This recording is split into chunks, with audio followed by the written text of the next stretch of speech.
Hello and welcome to Faro Sónico. 3 years ago I did a cover version of the song A Day in the Life by the Beatles, in which I play all of the instruments, and today I want to show you how I mixed it using exclusively the Abbey Road plugins bundle from Waves.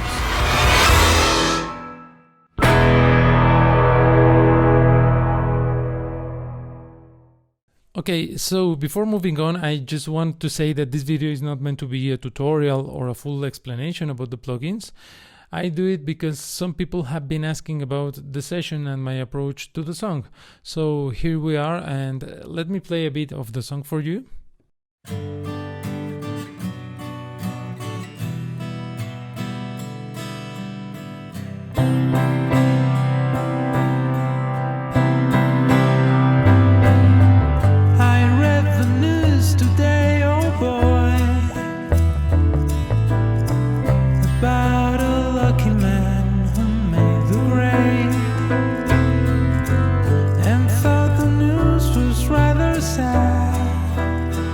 Okay, sorry for stopping, but you know the song, right?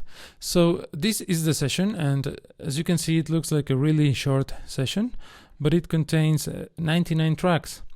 My goal when I was recording this song was only to learn. I was not trying to do it special or different in any way. By the contrary, I was trying to get as close as possible to the original. So what I did was to play over the original Beatles song, which is into the first track of the session here at the top, and it's my reference mix, of course. Second track, it's only a pre-count to start playing into the different sections of the song. 3, 4. The rest of the 99 tracks are packed into these 6 folders by instrument. This is a very common practice in any mixing session, but for this song it was more important to me because, you know, in those days they didn't have 100 tracks on the tape machine or an infinite mixing console, and I wanted to make the recording process as simple as possible, and this was a great visual aid for me to achieve that. Also, I set some simple rules at the beginning to get closer to the sound of the song, like, for example, let me show you the first folder.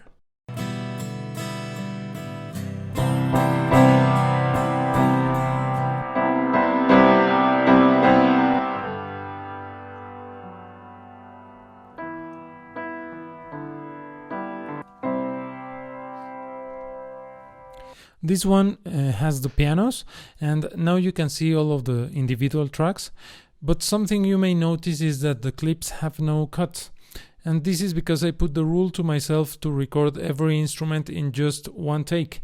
So let's say I was recording the piano and I made a mistake, then I had to start over and repeat until I got it. If I made only a tiny mistake or sometimes even a happy mistake, then I just left it as a human part of the song. And this in the end added so much to the sound, because quantizing and over-editing, pitch correction, those were not really common practices at the time, and the tools were primitive. Also, I didn't use a metronome because, like I said, I used the original track as my template. To simplify the workflow, I made buses for each individual instrument. So here, for example, both tracks of each piano are going to their own buses.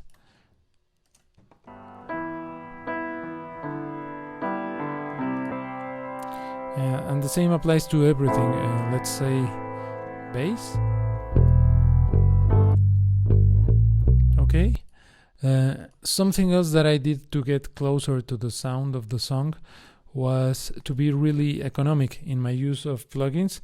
So if I open the mixer, you can see that almost every channel is empty. There are no plugins inserted.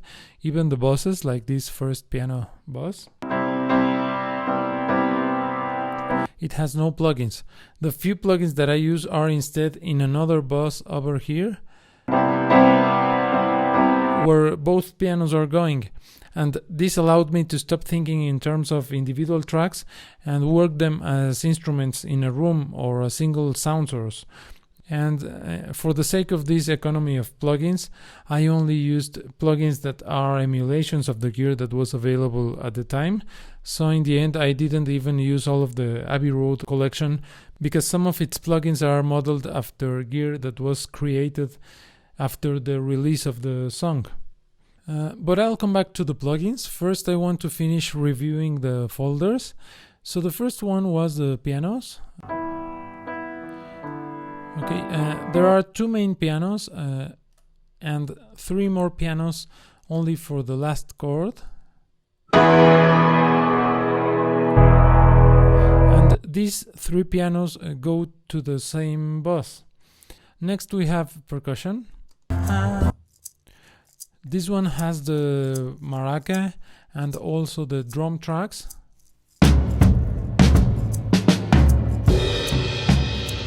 The drums reverb, and also for the second part of the song we have pandero, which is a tambourine, and also there are some short clips in the middle. And you know, for the original song they used an alarm clock to mark the ending of the first crescendo into the second part of the song. But because I didn't have an actual alarm clock, what I used was a tiny finger cymbal, and I played it with a battery milk frother. And anyway, next we have guitars. And I know there is only one guitar in the original song played by John Lennon. But because my guitar has a very thin sound, I decided to record it twice in some parts of the song. Next we have bass. It's only one bass line, one instrument, but there are two tracks. The first one being the DI. It's not really a DI, it's this thing that I put together myself. It's a power transformer from an old radio or something, and I played with a guitar pick. So this track has more attack. And the next track is a bass amp, recorded with a kick drum microphone. So this one has a more deep, more hollow sound. I saw the photograph. Then we have the orchestral folder, which is the biggest one. This has so many tracks that I had to make three more folders inside. First one being the trumpets.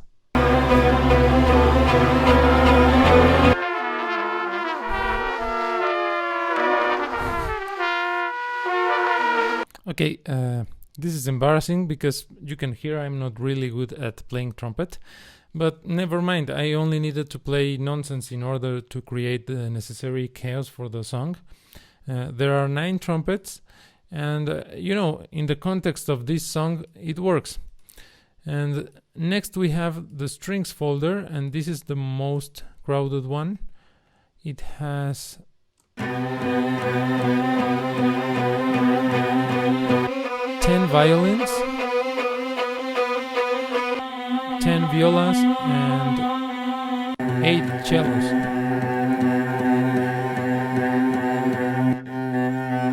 Each instrument is playing something different. The only rule was to finish at the same note. And if I play each track by itself, it sounds kind of stupid, right?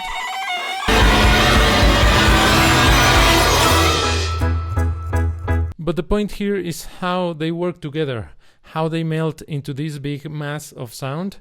And finally we have vocals. I read the news today, oh boy, about a lucky man who made the grade, and thought the news was rather sad. So of course at the beginning we have Lennon's lyrics with its signature tape delay, and for the second part of the song we have Paul's lyrics. Woke up, fell out of bed, dragged a comb across my head, found found my way downstairs and drank a cup. Looking up, I noticed I was late. With a much more dry and upfront sound.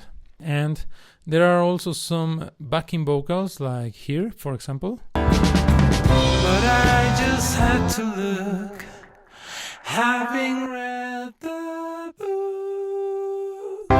which are just like little accents through the song. And for this I used the ADT, automatic double tracking, and I printed the effect into the track just to save some CPU power.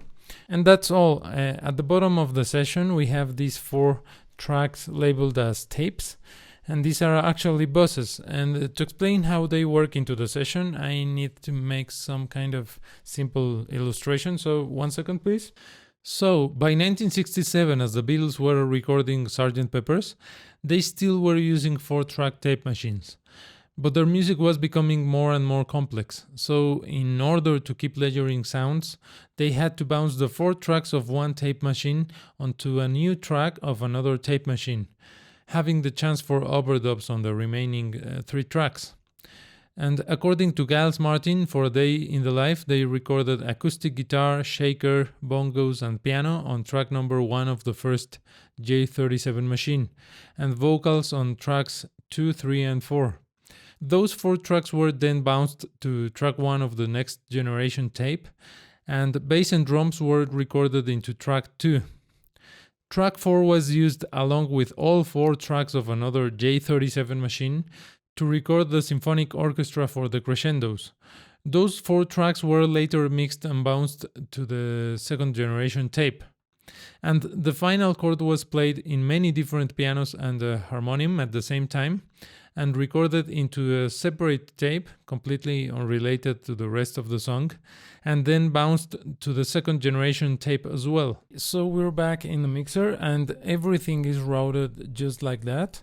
The piano, the guitar, percussion and the vocals are all going to tape 1. And then on tape 2 we have drums and bass. On tape 3 we have the trumpets, strings and some other sounds that belong to the orchestral folder. And on tape 4 we have only the 3 pianos that play the final chord. And then tapes 1, 3 and 4 are going to tape 2. And the only plugin inserted in each one of these buses is the J37 tape emulation. And working in this way by sending 3 tapes into another tape, we get 2 things. One is more distortion, more color, and the other one is like a subtle limiting. Let me play the song with the tapes on. I read the news today, oh boy, about a lucky man who made the grade. And now I'm going to play it again, but without the tapes.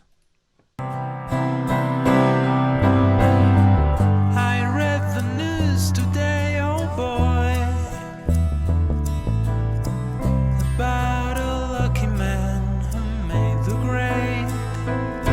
And you can hear how the song sounds somehow cleaner, but it loses something. And I want to make an experiment just to make the difference more dramatic. So in the first 2 tapes, I'm going to copy the plugin 2 more times. I read the news today, oh boy, about a lucky man who made the grade. Rather sad. Well, I just had to laugh. I saw the photograph. He blew his mind. Right? So we got more distortion, but at the same time more compression, and we lost the low end. I'm going to open tape number 2 to show you how compression and distortion work together. I read the news today, oh boy, about a lucky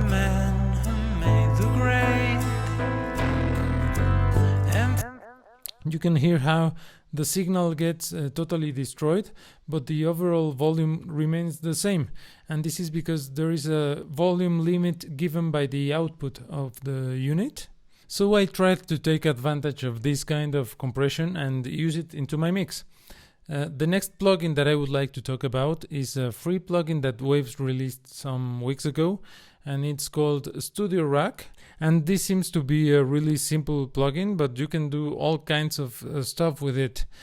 For example, here I have 4 plugins inserted, and you can assign any of the parameters of these plugins into the macro knobs outside.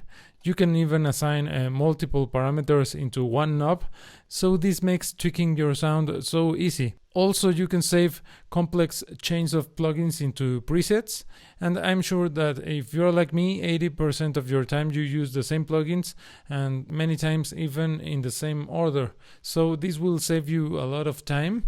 And also, this is a very flexible plugin.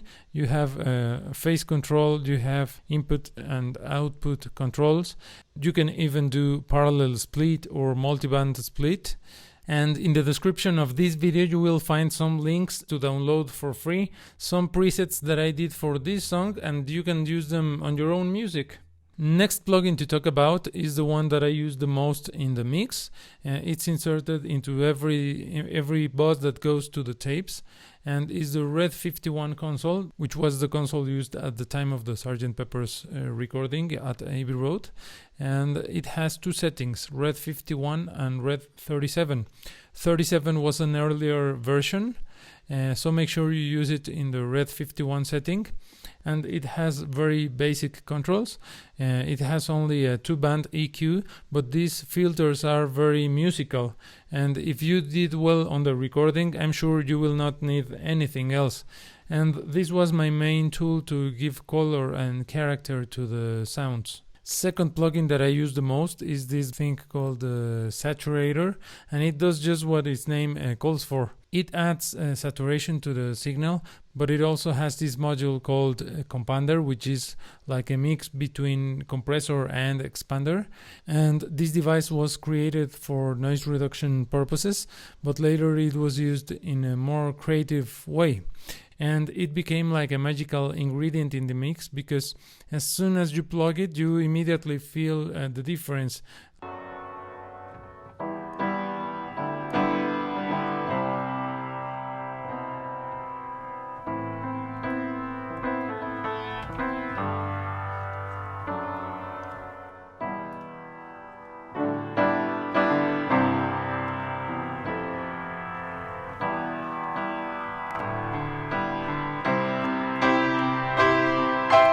And the compression and expansion have like this kind of crossover, and something that comes very handy is this blend fader below, because the effect by itself can sound very aggressive at times.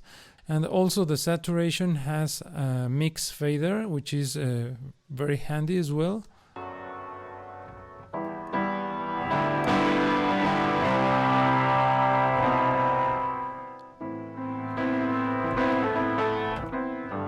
Right, it's like a parallel saturation.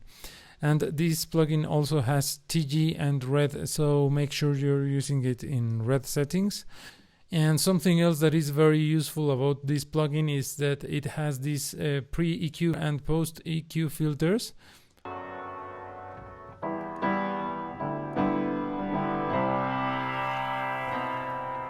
Which are like, these are like tone knobs to keep focus on the mix, and you can tweak the Q, the frequency, etc. This was a very useful plugin, and because I didn't use much compression in the mix, I had to rely a lot on the Compinder, and it just works perfect.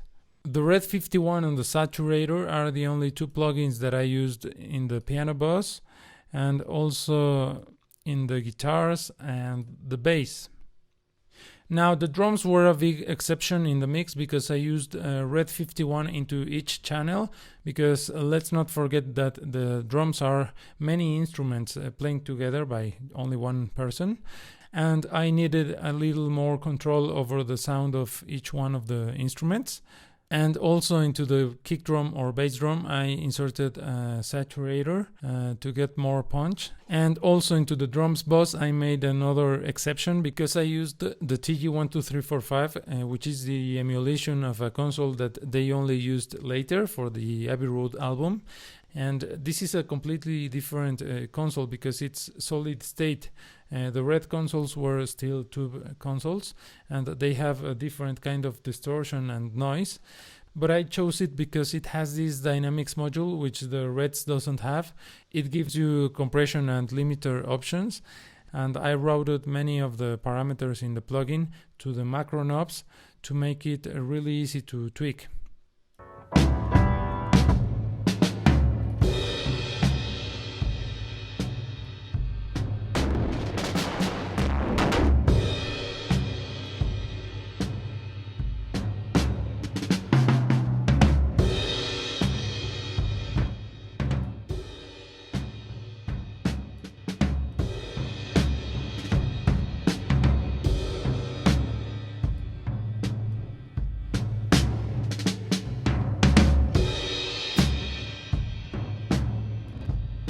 And we're almost finished. If you made it to this point of the video, thank you very much, because I know it's a little bit too long maybe. And also I know my English is far from being the best. So thank you again. And I hope it's been useful in some way for you. Finally, we have the vocals. For Lennon, we have first the Red 51. Then we have the Saturator, which gives a lot of the magic. And then we have a J37 for the tape delay. And we can control the delay from outside, from a macro knob. Out in a car, he didn't notice that the lights had changed. Okay. And finally, we have an RS56, which is a passive EQ, for a more precise control over the tone of the vocal. And the parameters are also controlled from outside. Out in a car, he didn't notice that the lights had changed. So for Paul's lyrics, I changed a little bit the order. And before anything, I inserted a J37 with the 888 formula, just to give some saturation at the beginning. Then I inserted the Red 51 to have some tone control, and next the Saturator to make the vocal more present and to make use of the Compinder. And then I made another dirty move, which is the CLA 76, because this plugin is not part of the Abbey Road collection, but I needed more compression. And finally, as well as on the Lennon lyrics, I used the RS56 to have control over the presence of the vocals, and I routed again many of the settings to the macro knobs. Woke up, fell out of bed, dragged a comb across my head, found my way downstairs and drank a cup. Looking up, I noticed I was late. Found my coat and grabbed my hat, made the buzz in seconds flat. Somebody spoke and I went into a dream. Okay, and like I said before, for the backing vocals I only used the ADT. And speaking about effects, I only used the ADT and 2 Abbey Road plates reverbs, one for the orchestra, which is 100% wet. I also printed the effect into the track, but these are the settings.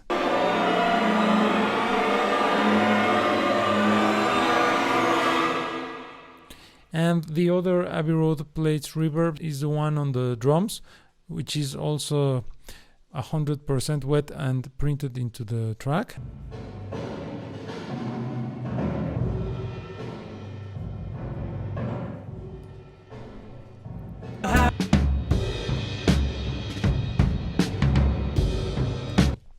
And as you can see, because I didn't use a lot of compression in the mix, because I didn't had a lot of options anyway, I spent quite some time working on automation, and I think that's all.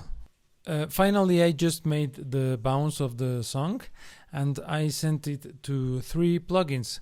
First, a very clean J37, and then for a little bit more vintage tone, I sent it to the Abbey Road vinyl with no noise, no crackle, no clicks. And finally into one of my favorite plugins, which is the TG mastering chain. I think I use it in every song I make. And finish. That's all. So now you know how I made my version of A Day in the Life. If you want to listen to the full song, please go to my YouTube channel Faro Sónico. The video is done in a very filmic style by myself, and don't forget to check out the description of this video because you will find some links where you can download for free some presets for your songs. Thank you very much for watching, and adios!